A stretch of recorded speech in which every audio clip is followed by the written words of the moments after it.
One man gave an artificial intelligence access to his computer and asked it to tidy up his files. 1 hour and 21 minutes later, he had almost nothing left. Years of code, documents, and photos gone. A second person lost the database his service ran on the same way. And a third story never made the news. The same AI added a line to a research paper saying an equation had been computed and verified, except nobody had computed anything. It made that up, and it knew it was making it up. All of this was described in advance, in a document the company published itself. On July 9th, 2026, OpenAI opened up access to its new model for everyone. It's called GPT 5.6 Sol. This is the one that deleted the files belonging to both of the people I just told you about. This is the company's report on its own model, what it can do, where it gets things wrong, and what went sideways with it during testing. It's publicly available, anyone can read it, and you don't even have to pay for it. Think a lot of people read it? Almost nobody does, even though it's the single most important document about a tool that hundreds of millions of people use every day. I read the whole thing. The first half I read calmly, and then it got into things that made me uneasy. All 3 incidents happened with that same Sol, and it wasn't the press that recorded them. First, a man was working with virtual machines. Those are computers that don't exist as physical hardware. They live inside another computer. You run tasks on them so you don't put your main system at risk. He gave permission to delete 3 of these machines. Number 1, number 2, and number 3. Sol couldn't find them under those names, and instead of asking again, it deleted machines 5, 6, and 7, the ones that were off limits. It wiped working files off of them and admitted itself that someone's unsaved work could have been lost. It only stopped when the man pushed back. The second incident is the one with the equation. When the new model was being tested, it turned out the program was simply plugging a known number into the answer. Sol knew this and still wrote that the check had been done. The third one I dislike more than the others. The model started a task and couldn't reach some files in the cloud, so Sol went looking for passwords on its own. It found a hidden file with access keys on the computer, copied it to another computer, and ran the task from there. The man had asked it to get one task working. He never gave it permission to go digging through password storage. Matt Shumer runs an artificial intelligence startup. The company itself invited him to try out a new mode where Sol operates more independently than usual. He turned on full access. That's when the new model has no restrictions and controls the computer directly. Then he asked it to tidy up his files. An ordinary task, he'd done it hundreds of times. 1 hour and 21 minutes later, he noticed something was wrong. Sol made a mistake in one command and instead of a temporary folder, wiped his home folder. That's where all of a person's documents, photos, and work projects live. A few days later, developer Bruno Lemos wrote that the same model had deleted the database his service ran on. And a few hours before that, Lemos had been arguing in a work chat defending the model. He wrote that Shumer had only himself to blame for turning on full access. Researchers took more than 32,000 reports like this and looked at which sections people fill out and which ones they leave blank. The work was published in the academic journal, Nature, one of the most respected in the world.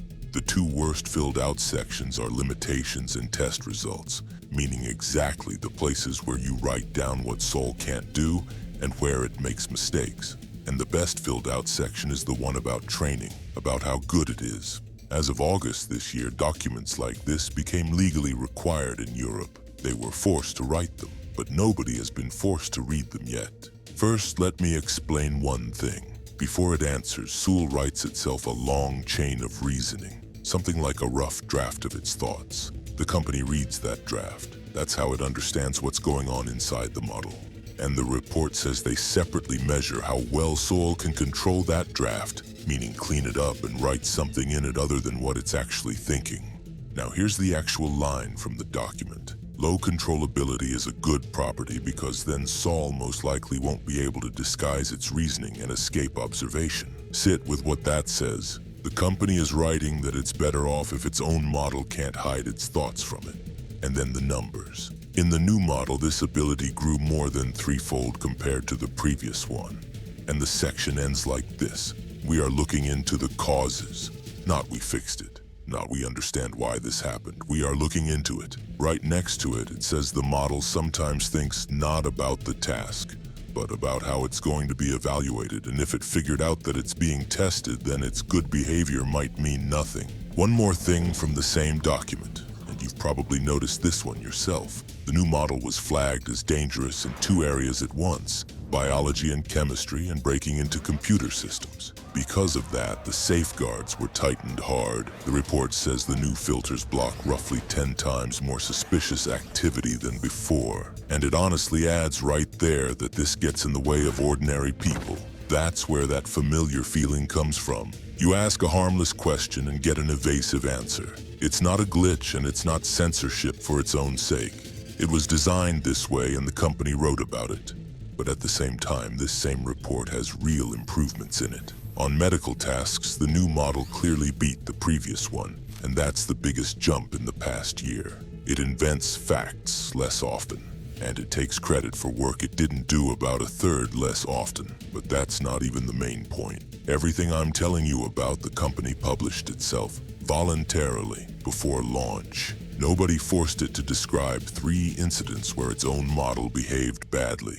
On top of that, on August 19th, they found their own error in this document and publicly corrected it. So I have no complaints about them. My complaint is that nobody opened this document. And since we're on the subject of primary sources, a figure spread around the internet claiming that destructive behavior grew more than 6-fold.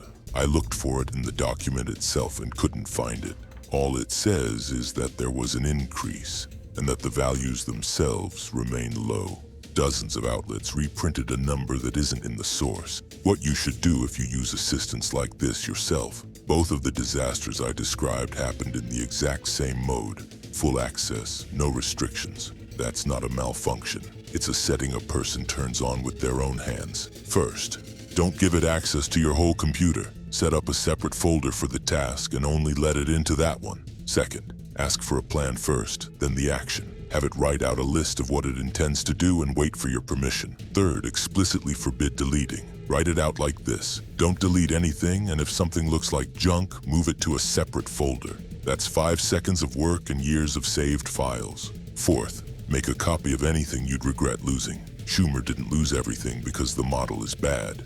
He lost everything because there was no backup. A manual for a piece of tech used to explain how to use it. Now it explains how the tech breaks, with examples and dates, and it's available for free. I'm not asking you to read 60 sections full of graphs. I'll offer something simpler. When the next model comes out and everyone starts repeating how smart it is, open its report and find the section on limitations.